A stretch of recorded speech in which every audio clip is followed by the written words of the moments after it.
asalaamaaleykum téléspectateur u A221 yi mbégte la ñuy am ak contentement saa su ne di jàkkaarloo waat ak yéen ci seen émission face à l'actualité di émission bi nga xam ne moom lañ leen jagleel saa su ne tey nag suñu plateau émission face à l'actualité ñu war a waxtaanee actualité ci biir actualité boobu noonu ñuy dalal benn jeune bu nga xam ne ñu ngi koy woowee Moussa Sow di jeune bi nga xam ne moo représente la convergence des jeunes républicains ñu koy woowee COJER bokk ci membre task force bi nga xam ne moom la président mettre en place ñu nekk un nombre de 30 personnes ñu jëlaale ko ci choisir ko tamit bi nga xam ne jeune la bu nga xam ne dafay teewal ndaw waa APR yi moom lañ teel dalal tey suñu plateau Moussa ñu ngi lay nuyu. jërëjëf Samsidine maa ngi lay fay di nuyu ñi nga nekkal fii ci bërëbu liggéeykaay bi di nuyu également ñi ñuy déglu ak ñi ñuy seetaan di nuyu sénégalais yépp di nuyu waa COJER jërëjëf. ñu waxtaan par rapport ak waxtaan bi tey ñu ngi ko war a jagleel ci ay poñ bu njëkk bi mooy actualité bi ci topp ñu war a waxtaanee COJER bi nga xam ne moom moo ko jiite bu ci topp muy waxtaanee ak politique ko xam politique mooy politique bi nga xam ne Sénégal comme ñoom ay politiciens lañ ci waxtaan ñeenteelu poñ bi mooy ñuy waxtaanee santé ak Covid 19 bi ñu tàmbalee ak actualité ci actualité bi ñu ngi gis ni Boubacar Seye dañ ko arrêté ci arrestation boobu noonu peut-être yow mii tamit jotoon nga am arrestation par rapport ak yenn benn affaire benn fait bu nga xam ne amoon na fi ci domaine politique ñuy wax lan moo jeex sa xalaat ci arrestation Boubacar Seye bi. jërëjëf question bu am solo la d'autant plus que actualité la ku nekk war na ci joxe son point de vue ak véritablement ni mu gisee ce qui se passe dans le pays man benn gis-gis laa ci am gis-gis boo xamante ne c'est le fait de dépassionner surtout les questions que nous vivons il faudra que ñi ci gën a am xarañteef ñu ciy wax c'est extrêmement important parce que aujourd'hui réew mi dal na dal goo xamante ne kenn buggul leneen loo xamante ne lu nekkul dal dugg suñu réew nit ñi yàgg nañoo wax suñu réew c'est un pays démocratique te wax dafa am fu muy jëm foo xamante ne parfois day yàq te beaucoup de choses guettent en nos différents pays muy terrorisme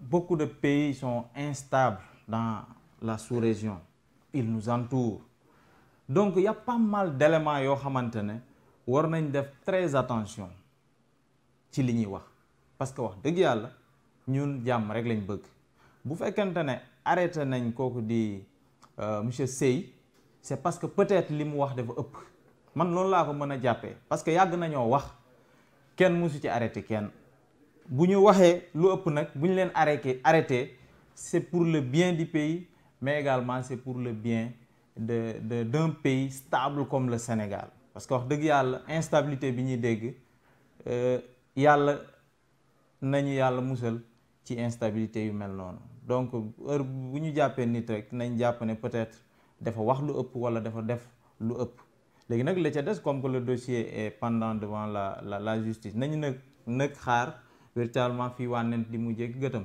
en tout cas yéene wuñ kenn kaso encore une fois lépp loo xamante ne ñoo ngi koy def nañ ko teg ci yoon te jàpp naa ne justice bi moo ngi def yoonam moo ngi def li mu war a def donc nañu nag tuuti xaar vraiment dossier boobu fan lay mujj. est-ce que du ñenn ñi jàpp ni dafa am 2 poids 2 mesures fii par rapport ak situation bii nii ndax dafa wax ñu kii ko alors que ni le gouvernement peut-être mënoon a def benn sortie bi nga xam ne dafay wax ni Boubacar Seye li mu wax amul ndax devoir de transparence bi nga xam ne président bi nga xam ne moom ngeen àndal Macky Sall moom moo ko jaay sénégalais ne leen réew mi dina ko yor dans la transparence kii dafa posé wu ay interrogations mu wax ci tamit certes ñenn ñi am na ay accusations par rapport ak li mu wax est-ce que jarul woon rek gouvernement bi génne ne kii li mu wax du dëgg à la place de l'Union européenne bi nga xam ne moo nekk di communiquer à la place du président Macky Sall ou du gouvernement di wax ne xaalis bi dëgg-dëgg ñun ñu ngi koy surveiller nangam le gouvernement moo waroon communiquer ne xaalis bi ñëw na somme bi du lii la fii la dugg ak fii mu leer. waaw xam nga liberté baax na trop mais libertinage également jàpp naa ne baaxul donc il va falloir que ñuy différencier liberté ak leneen li nga xamante ne ëpp na liberté keroog maa ngi dégg benn journaliste ne suñu réew dafa am loo xamante ne moo fi di commencer muy libertinage. suñu réew rek ngay gis nit ki yendoo di dal ci président di saaga di wax lu ko neex après mu génn ci plateau dara du ko ci fekk. suñu réew ngay gis ku jël téléphone am dugg ci réseaux sociaux yi di wax lu ko soob dara du ko ci fekk. maintenant bu ñu demee ba jàpp nit ki vraiment man damay jàpp ne li mu wax dëppoowul effectivement ak la marche d'un pays normal. donc looloo tax peut-être ñu jàpp ko. la ca des aussi il faut qu'on soit positif ñu xaar ba justice def yoonam justice def wàllam effectivement à partir de ce moment dinañ gën a àddu ci question boobu. te c'est des questions vraiment majeures yoo xamante ne bu ñu leen tegee sur la table rek c'est parce que peut-être il y a quelque chose li nga xamante ne man du ma ko mën a comprendre yow mii Samsidine doo ko mën a comprendre keneen du ko mën a comprendre. c'est toujours pour la stabilité du pays. te également c'est une occasion pour ñu jox ñenn ñi ay leçons yoo xamante ne ça permettra suñu stabilité pays bi mu mën a wéy mu mën a continuer du leneen. donc kon yow gëmoo li Abdoul Mbaye wax ni c'est une manière de faire taire les gens. non gëwuma loolu gëwuma parce que Abdoul Mbaye defe naa ne il est tellement libre que lu ne yàq na ko président un président qui t'a fait nommer premier ministre au moment où personne ne s'y attendait président mi nga xamante ne jox la ay ndomb tànk yu bari pour nga ànd ak moom liggéey en un certain moment mu libéré la pour jël yeneeni compétence teg ko fi nga nekkoon. aujourd'hui boo génnee di wax nit ñi sax duñ la gëm parce que haine la en réalité moo tax gëmi waxam moom jafe na trop jafe na. donc ñu jàll ci beneen point muy situation bi nga xam ne moom la waa Mbour 4 habitants Mbour 4 yi di dund ñëw fekk leen seen kër ñu démolir ko yenn sénégalais yi ñaawlu ko donc lan moo ci sax xalaat par rapport ak situation boobu noonu nga xam ne ñoom actuellement ñu ngi dund ci ay jafe-jafe yu métti donte que nag peut-être décision la bu nga xam ne waa DSCOS ñoo ko jël ñeneen ñi wax nañ ni ne fi ñu tabax waruñu fa woon tabax ndax forêt classée la te forêt classée kenn amul droit tabax fa tant que déclassé buñ ko te ñoom amoon nañu promesse président de la république loolu de campagne présidentielle bii passé 2019 bi leen waxoon ne dina ko déclassifier mais gars yi ñëw nañ toj ko lan moo ci sax ban jàngat nga ci am. waaw Samsidine li ma la wax sànq rek gis nga question yi dañ leen a war a gën a dépassionné c'est-à-dire du ne tëll rek ñun ñëpp ñu dugg ci il faut qu'on soit responsable parce que l'État gère des responsabilités yoo xamante ne ça transcende même certains détails, ça transcende nos égos, ça transcende beaucoup de choses. Donc il va falloir que ñun suñu wàllu bopp ñu xam ce qui se passe d'abord pour que ñu mën ci àddu. am na fu ma lire te li ma lire gëm naa ko dañ ne lotissement bi d'abord c'était en 2006. Faudrait savoir que boobu président Macky Sall nekkul woon président donc dafa yàgg te c'était 92 hectares.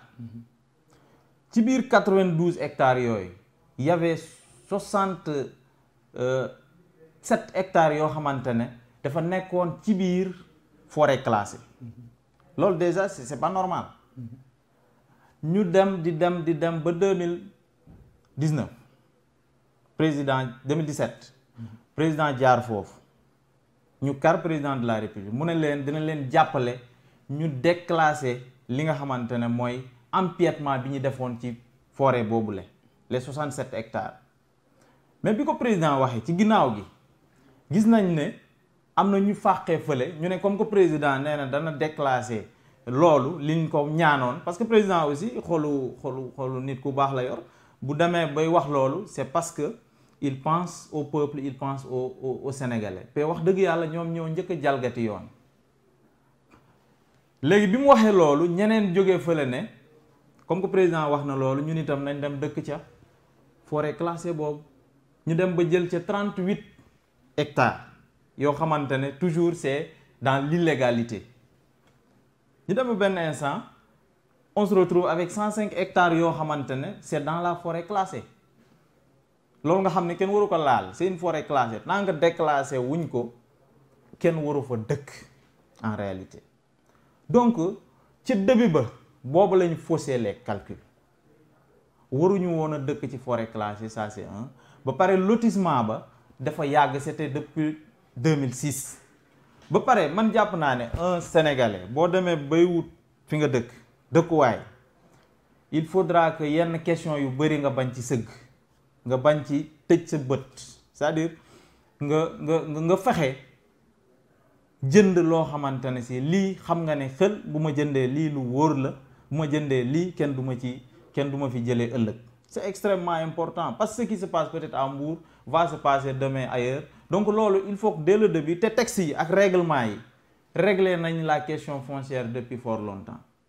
Mais malheureusement bu ma ñëwee bëgg lu yomb, fermer les yeux sur certaines questions, ñëw jënd foo xamante ne peut-être à vil prix, jënd foo xamante ne xam naa ne xel ne fii waruma fi dëkk, bu ëllëgee bu ñu tojee sa kër it wax dëgg yàlla kenn ñaanalu ko kenn, mais wax dëgg yàlla yaa ko yóbbee sa bopp. Donc loolu il va falloir que ñu ci góorgóorlu bu baax a baax, ñuy waxante aussi dëgg, parce que gis naa ay lu bëri di ci laxasu, woy président moo waxoon lii. Président waxul woon lii en réalité. Président def ne woon les 67 hectares dina leen jàppale mu déclasser loolu, bu ko defee ñoom ñu am dëkkuwaay. Mais entre temps il y a d'autres hectares yoo xamante ne jël nañ ko boole kook 67 yi dem ba 105 hectares, donc ça c'est trop. waaw li nga wax ni ça c'est trop. Peut-être que ni des fois comme li ngay wax ni yaa ngi déplorer par exemple ñi nga xam ne ñooy war a jënd terrain ñu xool fu ñuy jënd, mais tamit des fois est-ce que tamit état warul régulariser tamit mettre à l'ordre agent immobilier yi nga xam ne wala agence immobilière yi nga xam ne ñoom ñooy jaay terrain yi, ndax nit buy jënd daa am ko jaay. Nit tamit buy jaay dafa war a jaay lim moom. Mënuñu jël par exemple la personne bi nga xam ne sénégalais bi nga xam ne des fois ñëpp xam ne ni pour nga am dëkkuwaay dafa métti, boo amee kenn ku ko proposé benn terrain bu nga xam ne somme bi dafa ndaw, mu gis ne fii lotissé nañ ko, dañuy jàpp ni peut-être fépp lañ lotissé, te des fois agent bi ñëw li mu lay wax ak lii am du bokk. Boobu noonu loolu noonu est-ce que jotul tey tamit des fois état ci boppam muy teg daan ñooñu noonu mu leen di wax ne lii waratuñ koo def. C'est-à-dire état yàgg na di teg ay daan, mais li ma la wax rek ki jënd ak ki jaay ñoom ñëpp ils sont fautifs en réalité. Loo tax sénégalais yëpp dañu war a continuer la sensibilisation pour que gars yi bàyyi lu yomb, parce que en réalité après li la ciy fekk day metti, parce que taaba ngay demee di tabax ndànk-ndànk, tu te retrouves avec des millions finalement yi yàqu, parce que bu ñu ñëwee toj sa kër parce que néew woon ci yoon. C'est vrai, c'est pas beau à voir, rafetul, te en réalité ñëpp ñoo ngi leen di masaw d'abord, xam nañ ne dafa metti, mais ca début ba la woon. Te c'est véritablement une occasion pour dire aux autres que fu ñuy jënd wala fi ñuy waaj a jënd nañ ko seetantal ko, xool bu baax ndax liñ leen di jaay baax na wala baaxul, liñ leen di jaay ndax forêt classée la wala du forêt classée, liñ leen di jaay ndax voilà quoi. Il y a tellement de questions à répondre pour pouvoir entrer dans jënd ak jaay boobu, surtout foncier, c'est extrêmement délicat. Donc nañ xoolaat bu baax, encore une fois, ki jaay ak ki jënd ñoom ñëpp ils sont fautifs, ils sont fautifs en réalité. Léegi nag il va falloir que véritablement ñi xam dossier bi dëgg-dëgg ñuy jóg di ci wax, pour que bu fekkente ne amal nañ leen feneen yàlla baax na, c'est possible, mais bu ñu leen amalul feneen bu ñu wax ne ci seen dëgg lañ nekk. C'est ça la réalité, parce que état leneen la. État ça, comme li ma wax sànq, il faudra qu'on dépassionne le débat. État géré wul ay ego, état géré wul ay certains complices de caprice du moins, état géré wul ay détails. État c'est vraiment c'est autre chose. waaw li nga wax noonu, état géré wul ay caprice ak ay détails, c'est autre chose. Moo ñuy permettre ñu dugg ci actualité politique bi, mais actualité politique bi ñu ngi koy tàmbaleeg ak yow code domaine bi nga xam ne moom nga yor, mooy yow yaa nekk le coordonnateur de la COJER bi nga jiite. ñu jàpp ni COJER daan na am coow li daan na bëri trop ci biir coordination COJER bi. yow bu ñu la tabee ba léegi ñu jéem a xool ne dal xaw na cee am, ñuy wax ne d'habitude comme bi ñu koy waxee à quand la rupture yow bi nga ñëwee ba rupture nga andi par rapport ak fonctionnement COJER.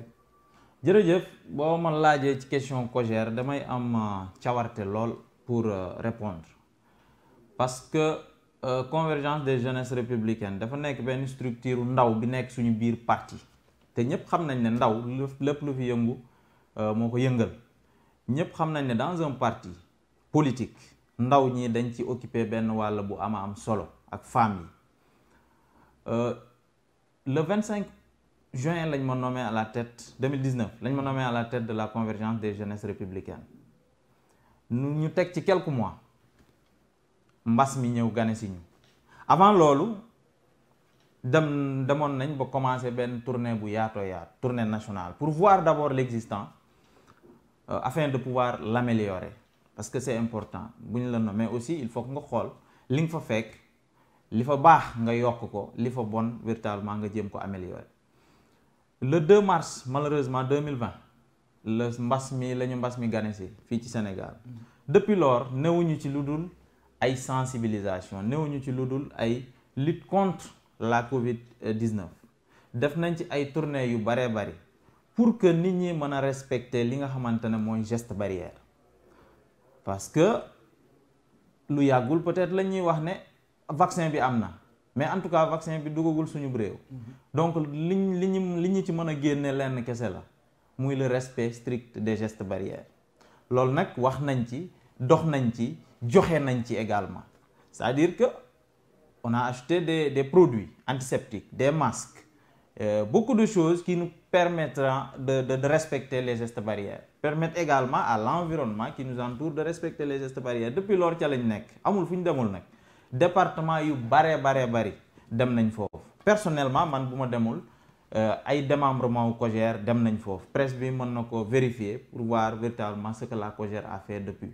parce que nag balaa nga ne naam ne fa Covid bi actuellement amul opposant amul ki nekk au pouvoir amul sëriñ bi amul baadoola bi amul ki yor alal amul dara bàyyiwul kenn donc il va falloir que ñu lëngoo nekk benn ànd pour que ñu xeex li nga xamante ne mooy mbas mi nga xamante ne du ñun rek la jommal du ñun rek la jaaxal en réalité dans le monde état yu gën a capable état yu gën a am ay koppar ak am ay moyens ñooñu la njëkk a jaaxal d'abord ñun ñoo ngi sant yàlla bu baax mais il va falloir que ñu lëngoo xeex lii mu génn suñu réew te bu njëkk ba bu ñu doon dégg 5 cas rek dañuy tiit ñu ñëpp dañuy dugg suñu kër yi tiit mais actuellement li ñuy dégg ay 250 cas ay 300 cas l'heure est grave il va falloir que surtout ndaw ñi c'est un message que je lance surtout ndaw ñi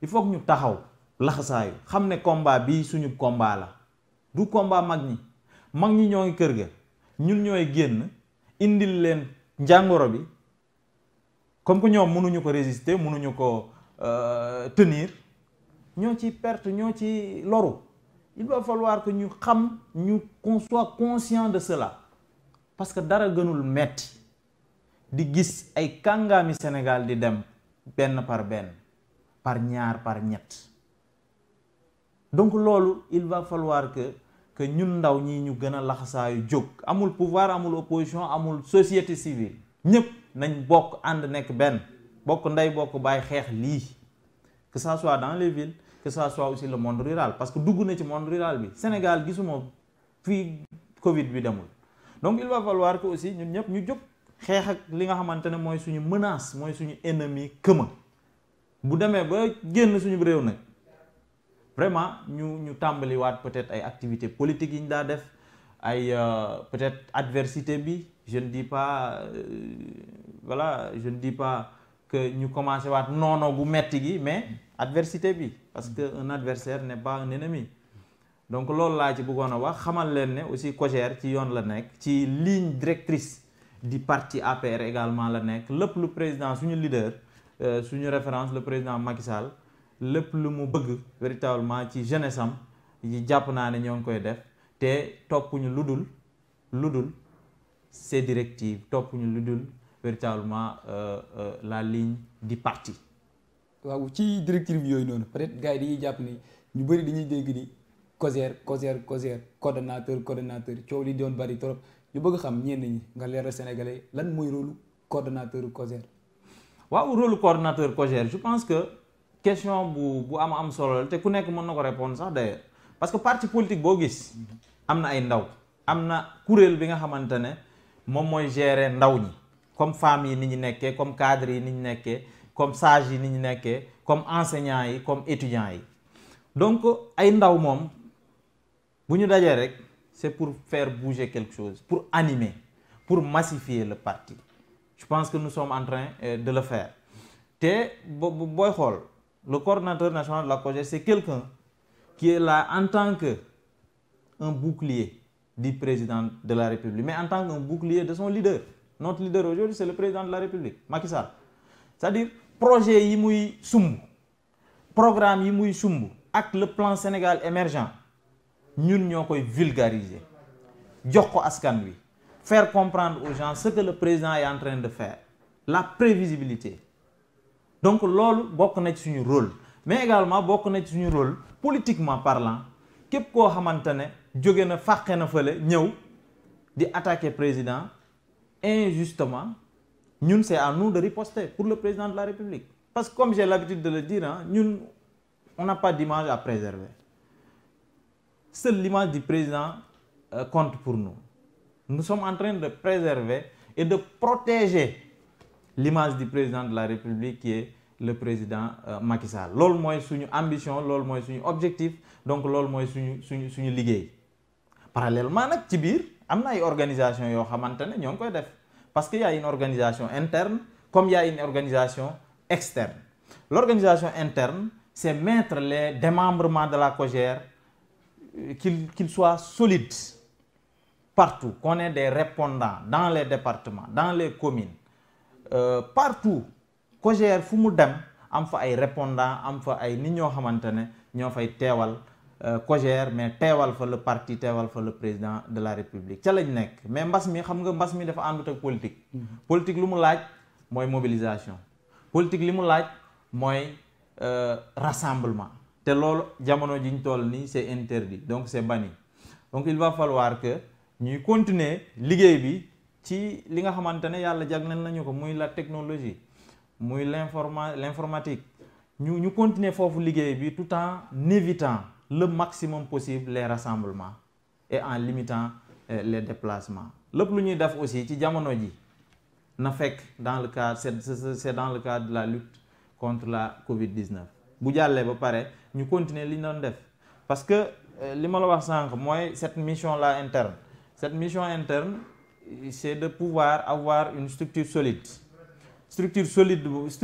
solide boobu mënuñu ko am tant que réorganiser wuñu véritablement la COJER ci biir la COJER nationale elle est là c'est central mais dans chaque département nous sommes censés y avoir des démembrements dans chaque commune il faut que les jeunes s'organisent bu ñu amee ay consensus fort donc nañu privilégier dialogue pour am consensus yooyu bu ñu ko amee xayraan ñu ànd liggéey bu ñu ko amul aussi nañu fexe véritablement ñu am ko nañ ko fexee liggéey cultiver ko ba am ko parce que le président de la République il est consensuel def ñu wax pour ñu liggéey ci consensus boobu ñun ñëpp ñu ànd ñu def mouvement d'ensemble pour que moom ci boppam mu xam ne sa jeunesse elle est dynamique elle est engagée derrière lui l'autre mission c'est cette mission externe bi mooy effectivement bu fekkente ne président ñoo ngi koy attaquer injustement ñu mën a génn wax ak ñooñu wax ak opposition bi attaque boobu noonu la ñuy dugg sax ndax dafa mel ni yow sa choix bi ñu la jël ci task force bi moom c'est pas gratuit ndax attaqué moom ñi attaqué président moom li nga leen di dal moom bari na trop ñu jël ci par exemple benn di Thierno Alassane Sall mi nga xam ne yow doo ko baal dara ci sorteem yi nii lu leen nga koy yàq. non du Thierno rek. non je donne exemple peut-être moom la kaam laa joxe exemple quoi moom laa njëkk a joxe exemple ndax am na ñeneen tamit. yar nañ ñu nag bu baax am nañ respect ci doomu aadama am nañ respect aussi ci leader yi. wante ñun dañoo choisir librement le président de la République Macky Sall. mu nekk suñu leader. nekk aujourd'hui le président de tous les Sénégalais. yàlla def muy doxal ay programmes yu am solo ay programmes yoo xamante ne buñ ko toppee l'avenir du Sénégal wala l'émergence du Sénégal véritablement dinañ ko gis bu ñu gisee nag ñenn ñi jógee fële di ko tardel di ko tirer vers le bas di ko attaquer injustement ñun c'est de notre rôle, c'est l'obligation pour nous de riposter pour le président de la République. Aujourd'hui bu fekkente ne choisir nañ le coordonnateur national de la COJER ci biir task force bi ngay wax task force républicaine, mais c'est une logique parce que task force boobu c'est pour défendre le président de la République, vulgariser les actions du président de la République, soutenir le parti, mais également soutenir tous les organes du parti. Mu am foofu ay jàmbaar ay jeunes, il y a des directeurs, il y a des responsabilités énormes yi nekk foofu ñi nga xamante ne dañoo yàgg défendre le président de la République sans faire de calcul. Ay 2022 2024 2035 ñun calculer wuñ loolu li ñu calculer mooy défendre le président de la République au quotidien moo tax ñu boole ñu foofu. C'est un plaisir également pour moi de faire partie de ce groupe-là te ma gis foofu aussi ay jàmbaar comme li ma ko waxee sànq te depuis lors vous avez vu le changement qui s'est opéré dans la communication non seulement du parti mais dans la défense du président de la République. On a inondé les médias et c'est important lii lay président de la République di xaar ci ñun encore une fois képp koo xamante ne parewul pour dem ci front bi ñun soxlawuñ la képp ku pare nag wax dëgg yàlla mën na ñëw ñu ànd ci liggéey boobu. mais yow li nga doon wax ci défendre boobu noonu mais Thierno Alassane Sall génnee livre nga attaqué ko ne c'est une torsion de manuscrit au titre pompeux. c'est xam nga lu tax. yow livre bi ak li mu toll ak Thierno Alassane Sall li mu wax ci livre bi yëpp yow amoo leneen loo ci wax lu déclaration boobu noonu. non xam nga lu tax ba pare nga dem ba plus loin nga ne ko personnage c'est un personnage hautain et orgueilleux qui fait fi de la présence protocolaire avec une indiscipline narrative qui n'est que le fruit de son imagination complotiste. Phrase yooyu noonu nga utilisé envers Thierno Alassane Sall moo yooyu noonu est-ce que diisul. xam nga grand bi Thierno Alassane Sall suñu parti la nekkoon. C'était le responsable des cadres de notre parti. Yàlla def président de la République gën ko wóolu déjà ñu jox la ay cadre parti rek loolu kóolute fa la mën a yem comme xale yi ni ñu koy waxee bët fa la mën a yem mais également kóolute confiance fa la mën a yem ñu jox la ko ngay doxal yàlla def président de la République tabb la directeur PCA d'abord ensuite directeur après mu nommé le ministre li nga xamante ne pétrole li nga xamante ne véritablement xam nañ ne lii nii buñ ko gérer bu baax très bientôt le Sénégal connaîtra son émergence mu wóolu la teg la foofu di diisoo ak yow di liggéey ak yow mais loyauté dafa am ay règles te jamono juñ toll nii gis nga loyauté mooy première règle bii tax nga wóolu nit ki mu liggéey ak yow du compétence du leneen loyauté d'abord. Parce que si la personne est compétente mais amul loyauté bu ngeen liggéeyee aussi da ngeen di tas un jour du yàgg sax ngeen di tas parce que loyauté jàpp naa ne c'est quelque chose de capital pour que nga mën a wóolu nit ki di ko ba di ko confier ay secret ba di ko confier l'avenir de tout un pays dans un secteur donc looloo tax ma ne kooku amul dara lu muy fay président de la République lu dul di bind ay livre di dal ci président di condenser ay contre-vérité di jaxase xelu sénégalais yi di lëndëmal xelu sénégalais yi donc loolu duñ ko bàyyi duñ ko may dara te duñ ko bàyyi mu jàll. Pourtant il avait la possibilité d'écrire des livres, de produire des papiers avant que muy génn gouvernement bi mais dafa bàyyi ba génn di joxe ay information yoo xamante ne moom bi mu fa nekkee boobu la information yooyu xewe donc parfois man je me demande est-ce que vraiment ñii am nañ ngor bi ak li leen président de la République defal information yu muy joxe waru ko woon joxe ñu jàpp ni yéen COJER sax da ngeen waxoon ne da ngeen brandir benn plainte envers moom ci information yooyu mu doon joxe fan ngeen ci toll. ci moom la c'est-à-dire ci moom la c'est-à-dire il a arrêté. Il a arrêté. Bu continuer woon dañ koy def. Mais bref, pour vous dire que aujourd'hui ñun suñu taxawaay mooy protéger le président de la République pour que njariñu jeunesse bi d'une manière globale, pas seulement celle de l'APR, njariñu sénégalais yi ñu mën ko gis fii ak 2035. Parce que le plan est très bon, la vision elle est bonne, parce que il y a quelqu'un qui disait que il n'est pas de vent favorable pour quelqu'un qui ne sait pas où il va. Mais le président de la République sait où il va en 2035 avec un plan, avec une ambition. te jàpp naa ne plan boobu ak ambition boobu bu antoo ñun ndaw ñi ñoo ci gën a bénéficier wu. waaw dinañ ci ñëw peut-être ci plan boobu noonu, mais dañuy wax ni tey jàng nañ ci presse bi ni Mimi Touré day waaj a génnee livre am nu ngi ko tuddee la justice sénégalaise et les crimes internationaux au Tchad boobu noonu. J'espère que livre bu génnee doo ko def comme ni nga def bu Thierno Alassane Sall. Non, ça dépend le contenu. Bu fekkente ne bind na fa lenn loo xamante ne ça entache la personne du président Macky Sall, on n'attend pas. On n'attend pas. Ñun képp ku attaqué président Macky Sall à 11h pile. 11h 1 minute. Suñu réponse taxaw na. Ça c'est sûr. Quelqu'un disait même qu'il est une montre réglée à l'heure d'un président de la République, mais nous sommes plus qu'une montre réglée à l'heure du président de la République. Il faut que les Sénégalais le sachent, il faut que tout le monde le sache, parce que c'est un choix qui est là. C'est une décision, une responsabilité boo xamante ne ñun fooyewuñ ko. Il faut que ça soit clair, fooyewuñ ko. Beneen affaire bi li nga wax ci Mimi Touré, c'est une camarade de parti. Génnagul parti bi à ce que je sache. Donc bu dee am na conseil bu ma koy jox mooy mu des ci biir parti bi. Qu'elle soit dans les rangs du parti mu continuer liggéey bi nga xamante ne sumboon na ko ak président Macky Sall. Est-ce que du humiliation bi moo tax. non ban je mënuma fa jàpp humiliation xam nga lu tax. parce que un président de la République. Sénégalais yi ñoo ko jox réew mi. Il bénéficie de la confiance d'un peuple. Donc ñoom ñoo ne ko am doxalal. tegal Samsidine bu la neexee. S'il est compétent, s'il répond à tes attentes. tegal Moussa Sow bu la neexee. tegal Ñoxor bu la neexee.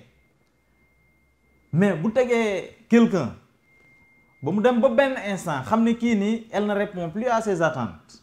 kii nii véritablement peut-être soxla na liggéey bi gën a ñoŋ. mais am na droit te loolu peuple bi moo ko jox. mënuñu jiital nit nag di ko faxastal. peuple bi moo ko jox ce droit là. mu jël keneen remplacer ko encore une fois sénégalais yëpp ñoo yam ci président de la République. mais est-ce que par exemple bi ñu gisee Mimi Touré comme yow ni nga mel tey Mimi Touré lu raw loolu la meloon ci Idriss Seck. Idriss Seck comme li nga wax ne Idriss Seck bu waxaat midi pile midi une minute Mimi Touré mooy génn tontu Idriss Seck Sénégal yëpp xam ne carrément ne Mimi Touré dafa taxaw jàkkaarloo Idriss Seck ne ko foo waxee Macky du tontu maay tontu ñu xëy mu jël Idriss Seck teg ko place am loolu humiliation la ko nit ñi jàppee. mënuma ko jàppee humiliation. waaw yow waaw. mënuma ko jàppee humiliation te gëw ma ne Sénégalais yi sax d'ailleurs jàppee nañ ko humiliation parce que c'est tellement simple. président la ñu nommé moom mooy teg aux emplois civils et militaires ku mu neex ak heure bu ko soob. On s'en limite à là. Le c'est son droit le plus absolu. ah loolu xewoon na ci COJER par exemple diggante Thérèse ak Marème Thiam Babou boobu noonu lu tax teguñu Marème te pourtant Marème était très critique envers Thérèse mais yow lañ indi à la place de Marème. loolu sax bon ça confirme ce que je suis en train de dire président de la République lu ko c'est-à-dire ñoo ko suñu parti aussi à peu près noonu lay doxee parce que comparaison nga def mais état nga jël ak parti c'est un peu différent mais quand même interne waaw bii c'est à l'interne bii c'est dans notre parti waaw bee c'est externe suñu parti nag dafa am nu mu bindoo mais dañoo for keneen doxandéem nga xam ne dafa critiquoon envers yéen Idriss Seck am lu mu leen wax Idriss Seck traité na fi du n'importe quoi Macky Sall nee na ko Macky peu yéen au moment où ngeen taxaw ne Macky mooy yóbbu Sénégal dans l'émergence Idriss Seck mu ne kii xam na waaye li mu xam bariwul kii mën na waaye li mu mën bariwul du yóbbu Sénégal fenn ngeen xëy tey actuellement yéenay défendre Idriss Seck. xam nga lan laa fa mën a jàpp. le président Macky Sall a convaincu le président Idriss Seck. nit ñi mën na léegi. mais bien sûr parce que c'est des idées c'est des points de vue dem na moom président Idriss Seck ba xam ne président li muy doxal nii baax na ci réew mi li mu sumb nii on vise l'émergence très prochainement. mu ñëw jàppale ko ci. yokkal ko véritablement. da ngeen ko yokk doole bi ak force bi ak kattan bi mu war a am pour que suñu réew bientôt mu développé wu. man noonu laa ko mën a jàppee beneen affaire bi. Idriss Seck rek. Idriss Seck ci boppam expliqué na. nee na ci biir sous-région bi ce qui s'y passe c'est alarmant ci monde bi ce qui s'y passe c'est beaucoup plus alarmant. kañ la tàmbali loolu. Idriss Seck wax na ko bi mais bu mu koy wax kañ. c'est-à-dire non li muy wax. xam nga boo li muy wax. jour bi mu koy wax la tàmbali wala dafa tàmbali avant jour boobu. non man communication am laa mën a jàpp. mooy jour bi muy ñëw fekk ci président Macky Sall daf ne. jour boobu la problème yi tàmbali. wala jour boobu problème yi tàmbali na avant jour boobu muy def déclaration yi. non xam nga ku nekk nag période bi muy choisir man du ma ko maîtriser. moom moo koy maîtriser. président de la république waxtaan na ak moom. juboo nañ ci ay kàddu. juboo nañ parce que c'est des leaders aussi quoi que l'on puisse dire. peut-être am na loo xamante ne si duñ ko fowee muy réew mi. bu Idriss Seck ñëwee pour ànd ak président de la république je ne peux que applaudir ba pare jàpp ci waxu Idriss Seck yooyu ne dafa ñëw pour renforcer le président de la république dans ses positions à amener le pays vers l'émergence en 2035. léegi may laaj su xaalis boobu noonu nga xam ne Idriss Seck moom la ko Mame Mbaye Niang doon laaj ba léegi yéen a ko koy réclamer wala déet. ban xaalis. 20 milliards yi yu ci chantier de Thiès yi nga xam ne moom la waxoon ne da ko dencal Sénégal Mame Mbaye Niang doon ko laaj jamono yi yàgg yëpp léegi. yooyu nu mu tudd APR da koy continuer laaj Idriss Seck wala da koy bàyyi. c'est-à-dire lenn aussi dafa am gis nga man bu ma laajee xaalis boobu aujourd'hui je ne fais qu'alimenter un débat boo xamante ne c'est un débat qui n'a pas sa place à l'heure actuelle xam nga lu tax. mon avis sur cette affaire ça importe peu. justice a ngi noonu leneen ak leneen a ngi noonu c'est-à-dire parfois les gens aussi dañuy réclamer l'indépendance de la justice et l'indépendance des pouvoirs, mais parfois ils ont tendance à faire une jonction très rapprochée des pouvoirs. c'est-à-dire les justices la boobu jamagul boobu demagul lii nii exécutif la. non Mame Mbaye Niang ci li mu wax dafa ne Idriss Seck moo def déclaration ni sama problème ak Ablaye Wade xaalis la. te xaalis baa ngi nii dama ko dencal Sénégal bis bu Wade wàccee ma delloo ko Sénégal Mame Mbaye Niang ne Wade wàccee na ko delloo Sénégal. loolu doon Mame Mbaye Niang doon réclamer may laaj ne yéen ba léegi yéen a ngi koy réclamer wala réclamer too leen ko. non c'est-à-dire nous ne sommes pas dans des postures de réclamer wala réclamer wuñu. loolu peut-être c'était un contexte boo xamante ne. entre Mame Mbaye la ak le président Idriss Seck. actuellement nous sommes dans véritablement la lutte contre la Covid. nous sommes dans l'émergence du pays nous sommes dans des projections beaucoup plus importantes et intéressantes pour le pays. peut-être ñu jeexal ci beneen question bi nga xam ne moom la ñuy dugg ci politique ndax. da ngay faral di critique trop envers Ousmane Sonko ba nga ni quelqu'un qui n'a jamais été ministre ni directeur et cetera suñ ko joxee réew moomu day nërmeelu. mais looloy dëgg. loolu mooy dëgg. xam nga man nag wax dëgg yàlla je ne manque de respect à personne. c'est-à-dire am na nuñ ma yare ngeen baal ma ci kàddu bi réew ma wante quand il s'agit de défendre mon leader j'assume mes responsabilités. Quand il s'agit également de dire ce que je pense dama koy wax sénégalais yi mais Idriss kii nu mu tuddati Sonko quelqu'un qui n'a jamais été directeur général directeur national bu la neexee quelqu'un qui n'a jamais été ministre encore moins quelqu'un qui n'a pas koo xam ne fréquenté wul vraiment le pouvoir fréquenté wul les hommes politiques les grands hommes politiques qui tenaient les États kooku boo ko joxee sam réew tey jii lay ñu dugg ci guuta boo xamante ne sénégalais yi du ñu xam fu muy yami. mais pourtant parce que ñi fréquenté état rek ñoo taal réew mi. non soo jëlee par exemple xam nga nit mënul xëy rek nekk ministre par exemple nit mënul xëy rek.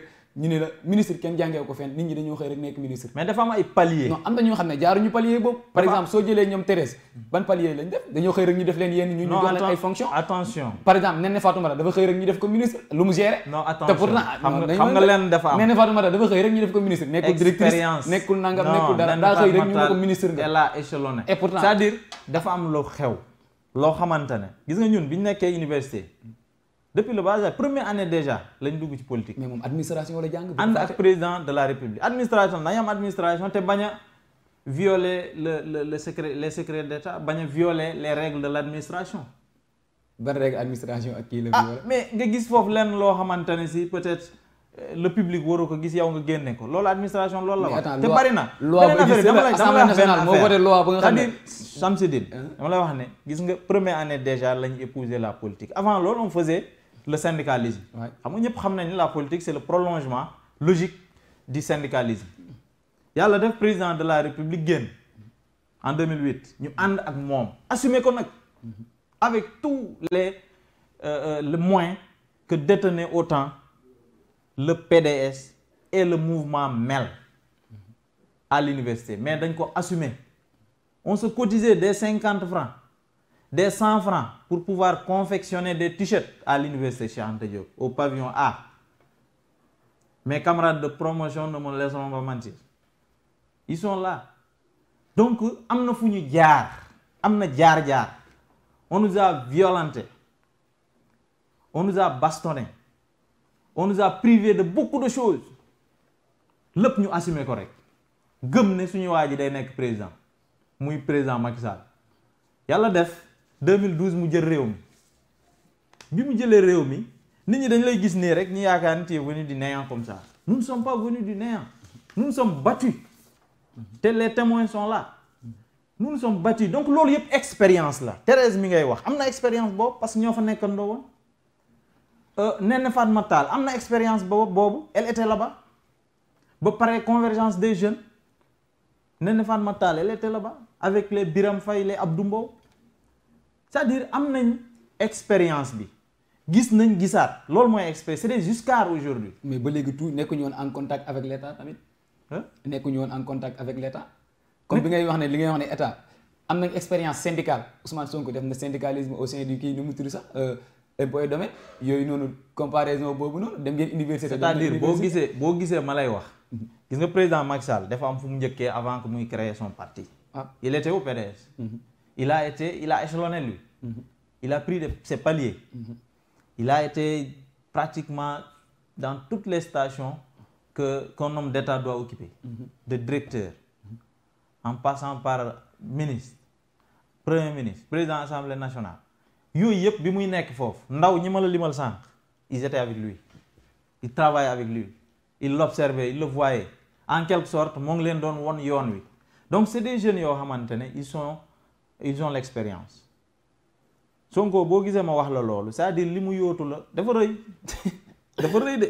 Sénégal ay moromam rek ñoo ko yóotu si àdduna bi. un pays attention. Obama bi muy yóotu loolu ñaata at la amoon ñoo tolloo woon. mais yow ne me compare pas Obama ak l'autre là. Non, parce que Obama ne me dis pas que Obama nekkul woon sénateur. waaw sénateur la woon waaw.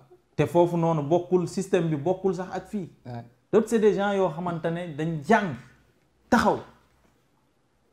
xam nga jaar ci fu bari avant que ñu leen di jox am réew dafa diis.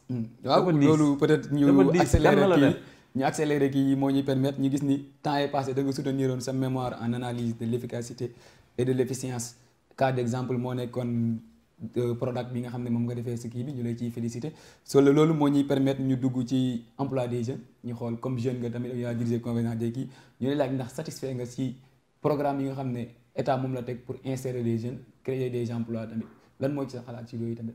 jërëjëf Samsidine ci félicitations yi xam nga ñun dañu nekk ay politique mais aussi gëm nañ ne boo nekkee politique il faudra que nga wut xam-xam nga jàng nga am say diplôme mais également que vous soyez apte à répondre aux attentes non seulement des Sénégalais mais à ceux-là qui vous ont mis ici loolu tax ñuy continuer suñu njàng FASEG laa nekkoon faculté des sciences économiques et de gestion yàlla def première année ba master 2 ñu nekk ko fa am suñu master 2 à la FASEG bi ñu génnee entre temps avant d'être responsabilisé j'ai pris ma décision d'aller à l'ENEA parce que c'est une bonne école ma def foofu également beneen master. Trop de viande ne gâte pas la chose, comme on dit. Madame defar benn master en planification économique et gestion des organisations au département PEGO, au département économique quoi. bi ma defee foofu ñu pare il fallait que ñu bind mémoire. Yàlla def instant boobu j'étais au Prodac te agent au Prodac fa laa commencé liggéey ma jël le cas du Prodac pour bind ci Prodac parce que je comprends bien comment marche le Prodac kañ lañ ko créer ak lu tax ñu créer ko yàlla def sama xel dal ci bind Prodac moo bind ci Prodac pour voir la performance du programme. Encore une fois, c'est un programme que le président de la République a bien voulu mettre en œuvre en 2014. C'est-à-dire, bi mu ñëwee la ko créé. La performance bi nga xamante ne mën nañ ko évaluer. J'ai pris l'analyse de l'efficacité et de l'efficience du programme des domaines agricoles communautaires dans sa phase quinquennale. Qui équivaut à sa première phase 2014-2019 yàlla def sama encadreur yi ma leen di nuyu au passage di leen remercier bu baax ñu jàppale ma ci ba ma soutenir mémoire bi lu yàggul. Donc pour vous dire que aujourd'hui jeunes yi dañu war a def ay études bu ñu amee possibilité bi la formation professionnelle nee nga sànq nañu glisser dugg ci emploi des jeunes ça me fait plaisir. Parce que aujourd'hui mën naa wax ne réew mi gis nga problème employabilité kese la ñu amuñu leneen les moins de 25 ans font plus de 62% de la population. te ñu ci bari ñi c'est-à-dire ñi bëri ci jeunes yooyu noonu ils sont dans le monde rural. Prodac ci monde rural la Prodac dafa nekk structure boo xamante ne il vise à créer des conditions pour lesquelles les populations ou les jeunes vont rester dans le monde rural pour mën fa liggéeyee mën fa teddee mën fa jëriñaate pour ñu bañ a ñëw Dakar wala ñu bañ a ñëw Thiès wala ñu bañ a ñëw ci réew taax loolu tax ma ne aujourd'hui la solution c'est dans les DAC domaine agricole communautaire parce que agriculture quoi que l'on puisse dire lu mu mën a employer cim réew beneen secteur mënu ko président bi mu ñëwee mu ne premièrement d'abord bu ñu bëggee augmenter suñu rendement te qui augmente les rendements forcément augmente les emplois augmente les employés augmente la capacité d'un pays à aller vers l'autosuffisance alimentaire mu ne premièrement d'abord dañuy augmenter les surfaces cultivables deuxièmement niñ doon bayee bu njëkk ba c'est-à-dire jël suñu ileer di bay c'est lent il faut que ñu mécaniser mbir mi ñu wut ay tracteurs ñu wut ay machines yoo xamante ne au bout d'une heure de temps 2 heures de temps mën na labourer lu bare te président ci la nekk moo tax au niveau de la vallée dans le monde rural non seulement dafa yokk tool yi mais daf leen di jox ay jumtukaay yu bees tax pour que nit ñi gën a focaliser wu ci mbay mi gën a focaliser wu ci agriculture yokk suñu koom-koom yokk également suñu capacité sur mais ce foofu plan. noonu est-ce que peut-être Prodac bi ñuy wax ne est-ce que doo ko gaawal ñu bu ko defee ñu mën a aborder yeneen points yi. pare naa ci suñu xoolee ci Prodac bi objectif bi moo nekkoon créer 100 000 emplois si je ne me trompe pas. si je me trompe 100 000 ou 600 000 emplois yooyu noonu Prodac waroon a créer fan la ci toll ak ñaata la ci créer. créé na ci lu bëri parce que premièrement d'abord président dana woon buñ ko falee il va créer 500 000 emplois ci 7 ans n'est-ce pas 500 000 emplois yooyu le 31 décembre passé def ne créé nañ plus de 500 000 emplois sax en 2019 au 31 décembre 2019 c'est plus que ça parce que da ngay xool bi mu ñëwee léegi non seulement dafay fekkoon ay agences chargées de l'emploi des jeunes yoo xamante ne dañoo bari woon ba pare ñoom ñëpp daanaka même chose lañ doon def donc il y avait pas une harmonie mu xool seen doxalin observer leen pendant quelques mois pendant diir mu xool seen résultat xam ne agence yi kët war nañ leen a boole def benn agence mu gën a conséquent gën a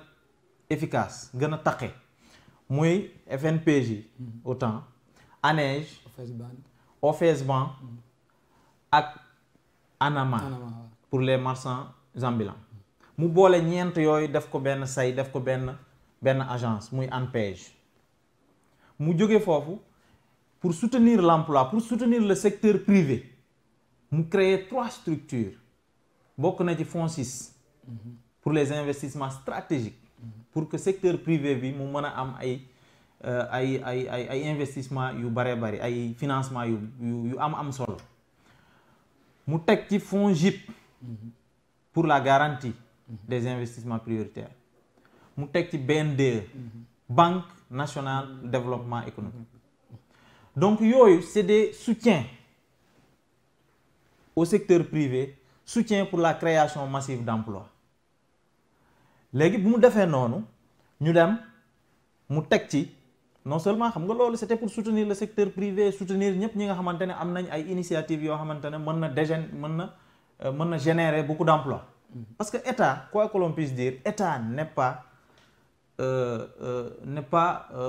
une structure qui crée de l'emploi mais par contre mais le paradoxe État day créer les conditions créer l'environnement pour que secteur privé bi mën a doxal afin de créer beaucoup d'emplois qui vont profiter à la jeunesse profiter à l'économie mais profiter au pays waaw même ma glisser foofu noonu Moussa suñu gisee par exemple tey gis nga bu ngeen nekkee dans l'opposition di wut nguur da ngeen di taxaw ne su ngeen ñu falee dinañ créer tant d'emplois dinañ créer dara bu ngeen faloo taxaw jàkkaarloog sénégalais ne leen état du créer emploi des fois tamit paradoxe boobu noonu nan ngeen ko mën a jàngatee après nga dugg ci Prodac bi wax ma par exemple ñaata emploi la créer xam nga même dans les théories l'économie FASEG ak ENEA ak li ñu jàngal mooy l'état ne crée pas d'emploi mais bu ngeen di campagne l'état crée des conditions da ngeen naan dañuy créer waaw mais quand l'état crée des conditions un environnement favorable te ñëpp xam nañ liggéey bi président de la république liggéey ci environnement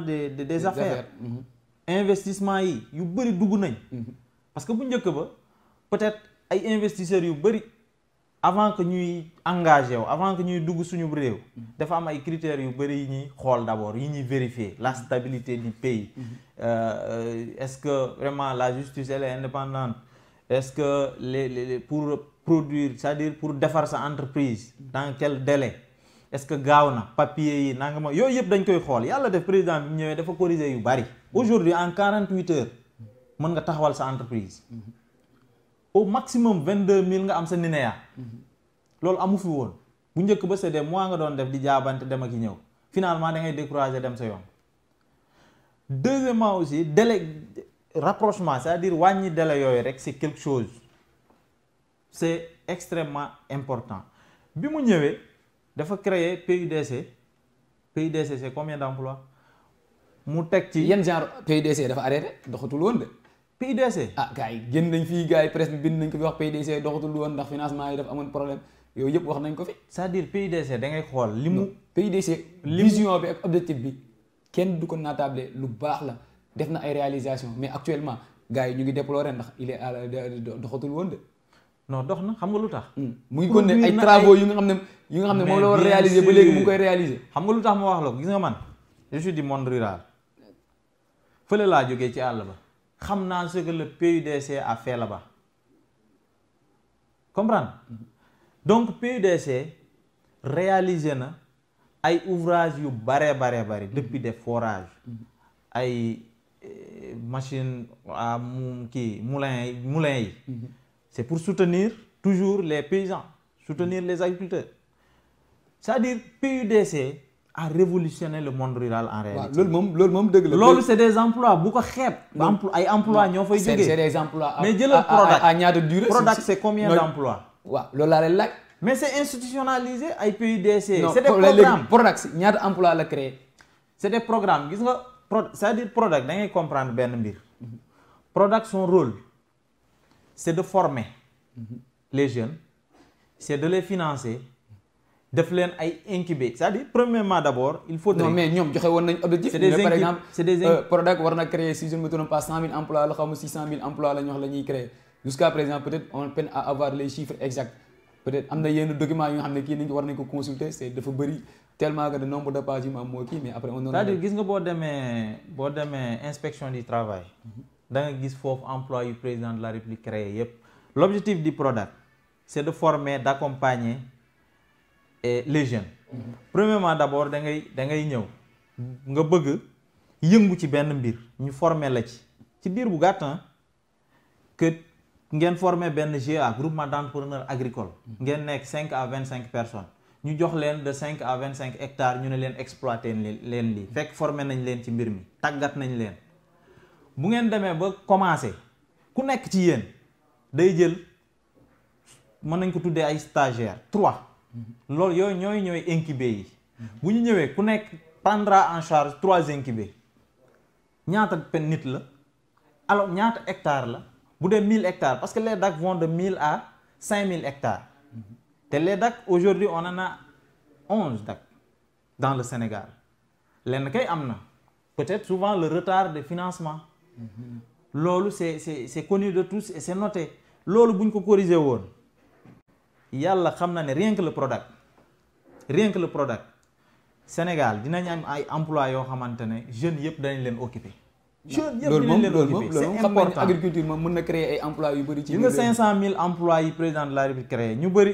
am na ñoo xam ne boo leen ko waxee c'est des chiffres yi nga xam ne contesté am na ñu nga xam ne. voilà yow aussi dugg nga ci seen erreur yow itam. non attends am na ñoo xam ne nekk duñu di liggéey par exemple soo jëlee benn par exemple ñuy defar benn route.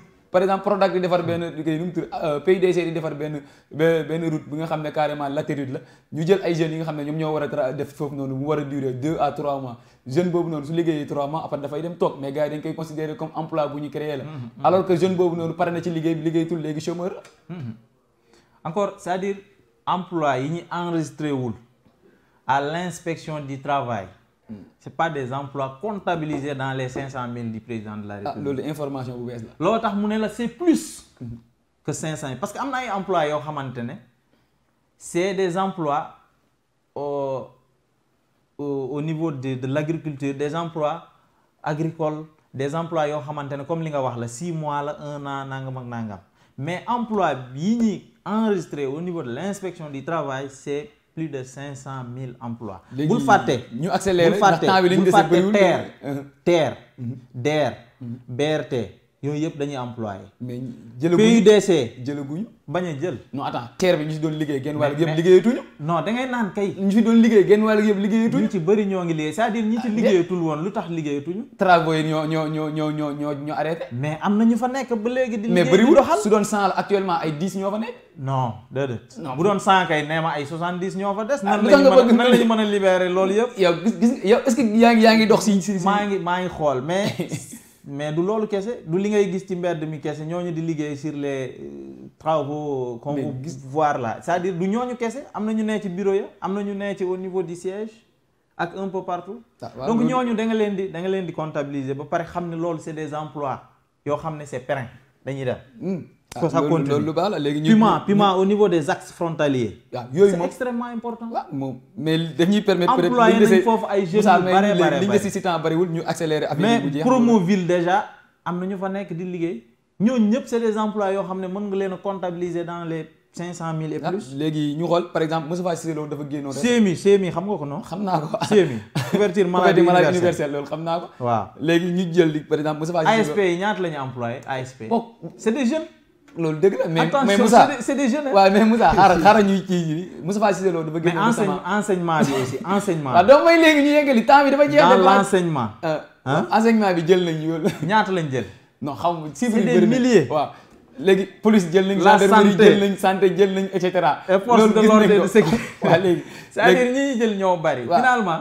parfois nit ñi dañuy wax sax duñu gëm ñiy communiquer mais en réalité li ma leen di wax nii yëpp dafa am waaw loolu c'est des programmes qui emploient waaw léegi dañuy sa loolu moo ñuy permettre ñu dem ci par exemple Moustapha Cissé Lo nee na les Sénégalais souffrent Moustapha peut-être gis-gisam la am nga c'est un camarade de parti gis nga suñu parti dama am démocratie boo xamante ne yéen mënoo leen ko sax démocratie bu arrangé ñenn ñi bu arrangé wul ñenn ñi mënoo leen ko sax imaginer déet démocratie bi nga xam ne su ko Moussa waxee ñu ne garaawal Moussa kenn mënulu ko dara ñu ba ko waaye bu ko keneen waxee rek ñu duma ko non déedéet du lan gars yi nga fi gis ñu ngi ko fi def Moustapha Cissé Moustapha Diakhaté ak ñoom non c'est-à-dire mën nga am benn liberté bi waaw mais boo demee ba jéggi liberté dugg ci liberté yi jàmbur à partir de ce moment nag le parti a des règles kon baax na parti a des textes loolu moo ñu permettre ñu dugg ci santé bi dem ci Covid bi ndax temps yi kii mu may soufflé Moustapha Cissé Lo bul fàtte ne c'est un camarade de parti de jusqu'à présent moo ngi suñu parti yéen a ko dàq yéen a fàtte bo ñëwaat na di kañ ñëwaat na moo ngi suñu parti. lu tax defoo leen communiqué ni Moustapha ñëwaat na camarade de parti la. donc ñoo ngi koy ñaax moom itam conseil bi ñu koy jox mooy mu continuer liggéey bi ak le président Macky Sall. xaritam la yàgg nañ ñoom ñaar nañ continuer liggéey bi. mais Moussa defal naa foofu dañ koy leeral. ñaan naa ko loolu en tant que père en tant que oncle. président Macky Sall xaritam la. xarit ak camarade de parti depuis démb tey soog a ñëw. mais ñëpp xam nañ. mais lu tax APR defatul communiqué ne Moustapha Cissé Lo réintégré nañ ko ñoo ko d'accord ñëwaat. non mais lu tax nit ñi tamit. bu ngeen defee communiqué ne dàq nañ diw da ngeen war defaat communiqué ne dugal nañ diw. est-ce que mënuñ def communiqué dàq nañ diw nit diw kooku bu ñëwaatee ñu bañ a def communiqué est-ce que c'est important. non da ngeen a war a parce que suñu choix la di. mais seen choix la mais da ngeen war a jox tamit cër. est-ce que c'est condamnable da ngeen war a jox cër tamit ñi nga xam ne ñoom ñoo leen di suivre. est-ce que c'est condamnable. dama la laaj rek loolu c'est condamnable. lu aay la aayul di. aay na kay. déet aayul di. bu may dàq suñu doxalin la. waaw seen doxalin la. mais seen doxalin dafa intéressé sénégalais. moo tax ñenn ñi naan woy votre parti n'est pas organisé votre parti n'est pas structuré ñu ne ko xoolal ñun suñu parti ni muy doxee ni neex nañu. lii mooy suñu structuration. léegi bu ngeen di dàq depuis lors on gagne des élections. waaw donc léegi namuñu structuration comme structuration yi ñuy gis ci parti politique yi au Sénégal. ok ñooñu ils sont bien structurés est-ce que jëluñ pouvoir. ñun suñu structuration la c'est une structuration horizontale. suñu choix la nañu gars yi aussi nangul suñu choix. waaw léegi bu ngeen di dàq moom da ngeen di siiwal waaye bu ngeen di dugal du ngeen siiwal. loolu garaaw loolu moo ñu permettre ñu dugg ci santé bi dem ci vaccin Covid 19 bi ñuy wax ne mesures restrictives yi sénégalais yi ñeen ñu bëri ñu ngi koy ñaawlu ne mesures yi efficace sonal na sénégalais yi mu ngi leen rey xiif lan mooy ci sa xalaat. c'est-à-dire man sama xalaat ci loolu d'abord nee naa leen pandémie bii lu sérieux la. weddi wuñ ñu sérieux na président buy jël ay mesures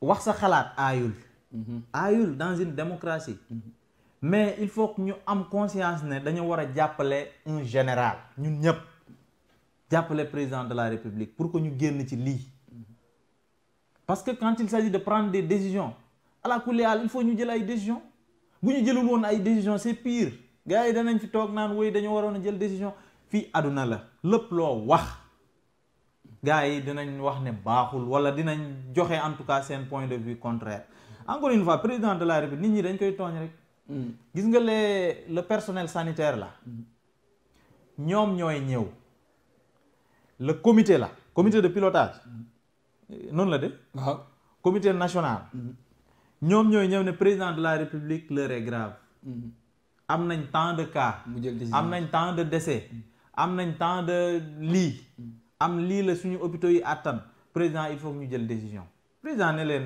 ban genre de décision lañ mën a jël fii ñu apprécier ensemble qu'il tombe d'accord sur une décision ñu jël ko te buñ koy jël président de la République bu ko siiwalee xam leen ne c'est des techniciens yoo xamante ne ñoo bokk jëlandoo li nga xamante ne mooy décision bi tey jii président lañ jiital donc moom la ñuy wax mënuñu ko bañ mais en réalité c'est des décisions concertées avec le personnel sanitaire avec véritablement les techniciens de la santé loolu bu leen ko di fàtte président bu ne de 21h à 5h du matin il faut que ñu nañu fàttu parce que mbir mi yàggul bu génnee nañu commencé waat suñuy activité man gisuma lu ci metti en réalité. mais Sénégalais yi ñu ngi déplorer ci côté boobu tamit ne.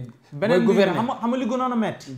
li gënoon a metti mooy ñu def confinement général xam nga loolu déjà ko waxoon tey je pense que dañ la wax ne mënul nekk. parce que suñu réew attanul loolu. bu ngeen ko tàmbalee de nit ñi au quotidien la ñuy dund. boobu de bu ngeen ko au quotidien la ñuy wutee dépense. su ngeen ko tàmbalee gëm mooy ngeen yeggali mandat bi. boobu moom non c'est-à-dire bu ko situation bi laajee aussi c'est possible. L'essentiel est que président. il est là pour protéger les Sénégalais. waaw loolu moom dëgg il est là pour jàppale Sénégalais pour que mbas mi bañ leen a dugg pour que virus bi bañ a law. man je vois pas pourquoi les Sénégalais veulent coûte que coûte penser le contraire. dañuy fooyee seen xel yi en réalité ñenn ñi la wax certains opposants véreux là à chaque fois lépp lu président wax ñoom dañuy fexe tout pour indi beneen xalaatu contraire pour ñu tegal ko askan bi. nit ñi commencé di ci wax. mais il va falloir que ñu am beneen gis-gis ñenn ñi ñu ngi kaas ne. ñu ànd booy gérer da ngay gouverner par l'exemple ndax état moo fi toog ne nit ñi buñ nañ bàyyi dajaloo bi. nañ bàyyi ngénte yi nañ bàyyi mariage gis nga ma yeggali sama question ma yeggali sama question ñu ne kon donc booy gouverner da ngay gouverner par l'exemple Moussa bu ne bu kenn ngénte bu kenn dajaloo warul dajaloo mais dañuy gis ne par exemple seen ministre bi nga xam ne ministre de la santé bi nga xam ne moo ñu jiite ñun ñëpp dajaloo day dem transport dem dajaloo ba pare bëgg sénégalais yi bu ñu dajaloo si ngoon gi couvre-feu bi 18h nga gis sénégalais yi di dàqante oto yi ñoo koy buruxloo di njëkkante oto yi loolu gënul yokk propagation virus bi. gis nga lépp loo gis décision boo gis c'est des décisions qu'on prenne mais c'est quelque chose de dynamique bu ñu demee ba affaire bi xaw a changé nañ yokkaat véritablement les mesures ñu jéem a xool yan mesures ñoo gën a adéquate ñoo gën a baax ci situation bi ci contexte bi gars yi ñoo ngi wax Dakar ak Thiès lañ confiné lañ couvre-feu de 21h à 5h du matin mais demain pourquoi pas Kaolack ak peut-être Diourbel parce que les cas yi augmentent. waaw mais tontu sama question bi nga xam ne noonu il booy va gouverner da ngay gouverner par l'exemple bi nga xam ne ñi nga xam ne ministre de la santé bi nga xam ne moom mooy wax nit ñi dandante leen bàyyi leen rassemblement bi moom muy rassembler. xam nga bu fekkoonte ne par exemple ministre bi dafa jël décision ne day mobiliser sénégalais yi wala jeunes yi ñu ñëw jàppale ko ñu mën a wax mais ministre jëlul benn décision ne day mobiliser monde bi day mobiliser jeunes yi politiquement ñu ñëw jàppale ko ci inauguration. mais yéen a war a toog. mais ñoom yéen ñi bokk ci parti bi yéen a war a toog. c'est-à-dire nit ñi ñooy ñëw d'une manière spontanée doo sax xam fu ñu jógee en réalité. mais voilà mooy exemple boobu noonu. ce sont des passants bëgg gis li ñuy def. mais ñi ay banderole lañ andi banderole yëpp kaar sol ay tiset nuróole ko ñëw. en tout cas mais loolu yéen a ko war a xeex yéen ñi nga xam ne yéen a nekk APR ne leen. ñun ñooy war a joxe waaw kenn santu leen ko parce que président de la république li mu wax c'est simple. te nit ñi dañ ko war a topp. def ne nañu wàññi rassemblement yi. nañu wàññi déplacement yu bari yi. comprendre président wax na ko nag il faut que ñu jëfe ko mais un ministre quand il se déplace il n'a pas pris la volonté de mobiliser il n'a pas mobilisé les gens mais wax dëgg yàlla bu nit ñi ñëwee d'une manière spontanée moom il sera même gêné da cee mënul dara mais bu sañoon yàlla xam nañ loolu du am. nañ def ni ñuy def opposition bi bu ñu ñëwee ñu def ni ñuy def opposition bi foo dollar bi caw leen yadee ñu dellu comme ni ñuy def opposition. non mais attends. opposition noonu lañ koy def bu dajalee bu wootee dajaloo bu ñu kiiwu rek ñu jël yat bi caw leen. yaa fi gis benn opposant buy def réunion wala yu mel noonu ñu ñëw di jàpp. non bu doon opposant yee ko def si période boobu noonu. non ban defin. inauguré xanaa loolu nag. inauguration boobu loolu la xanaa su opposé au président Macky Sall la ñuy inauguré. xam nga nag leen dafa li ñuy discuter ni dafa am solo xam nga lu tax. non moo na ma ne su doon opposition moo woote woon dajaloo boobu noonu bu opposition woote woon dajaloo boobu noonu gendarmerie ak policiers yi ñoo fay fekk jàpp leen yóbbu. cela veut dire que président wax dëgg yàlla moo ngi liggéey parce que moo ngi inauguré. mais kenn weddiwu ko. kenn weddiwu ko kenn weddiwu li mu inauguré kon baax na waaw c'est excellent donc félicitations bravo au président de la république ñoo ngi gis liggéey bi. mu ngi inauguré loolu kenn inauguré fii ba waaw bu leen loolu moom yoon la inauguré moom mun ngeen inauguré maintenant ñu dem xool vaccin yi gars yi ne nañ dina ñëw ndax état du Sénégal définir na ay modalités yam ñan ñoo war a vacciner léegi nag lenn mooy problème bi sénégalais yi dañoo réticent par rapport au vaccin ñi ñuy war a wax ne ban campagne de vaccination la état du Sénégal war a mën a teg pour ñu vacciner ñi nga xam ne carrément ñoom ñooy les personnes vulnérables sénégalais yi nangu ni bu vaccin yi ñëwee ñoom ñëpp war nañ mën a dem vacciner wu suñu amee les moyens. mais bien sûr xam nga ban question laa lay poser vaccin bi bu ñëwoon si le vaccin est le seul remède. non attends des fois tamit gars yi dañuy jaawale vaccin du remède. et le seul remède contre ce fléau mondial. est-ce que yow da nga digal population ñu dem vacciner wala doo leen digal. wala da nga leen digal ñu des ak virus bi. man du ma tontu question damay poser ay question vaccin tamit dañuy def ne. nangul naa la vaccin du remède. vaccin day préventif la am ñun bu ñuy jàng peut-être xanaa njàng mi sax si diggante bi mais le vaccin est préventif loolu laa mës a jàng man xam nga nag jàng bu ma le vaccin est curatif dafa am ñaari vaccin laa mës a jàng man dafa am ñaari vaccin curatif ak préventif yàlla def na ne vaccin curatif amaguñ ko ci monde bi dégguñu fenn fuñ ne vaccin curatif contre cette maladie existe par contre vaccin préventif lañu am dans le monde mais eggagul Sénégal préventif boobu nag ku xasa am maladie bi vaccin bi duñ la vacciner de parce que du la wéral de toute façon c'est préventif ñu amagul maladie bi la ñuy vacciner pour que maladie bu leen dalee ñu mën a résister dégager des anticorps comprendre pour vous dire que aujourd'hui vaccin bi bu ñëwee nit ñi dañoo war a dem vacciner wu ji parce que président de la du dégager autant de moyens des milliards plus de 160 milliards pour jëndi ay vaccin ñëw